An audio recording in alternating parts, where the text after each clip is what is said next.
two boys one. Pane bhegi rine nyuchi, munhu angabirwa bhegi karine mari.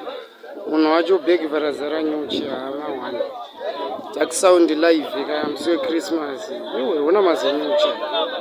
One. Boys nyaitika pamusika anoona kunge mafanizi but mahora. Pane mwedingo mbavha bira mwamudhara bhegi.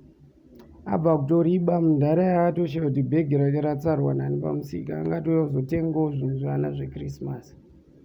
Achingobva kutsara sine gayai. Dinga bva tangoterwa nenyuchi. Nyuchi usvika dzazara bhegi rese dzakutomuruma. Paunodzano ndere bva paikira bhegi ichi pamasimbi pamusika paipai. Nyuchi dzanga dzakazara nemukati. Samuridzi wacho azouya ndo paazotora bhegi rake, asi angari mahwani ranga rakazara nyuchi.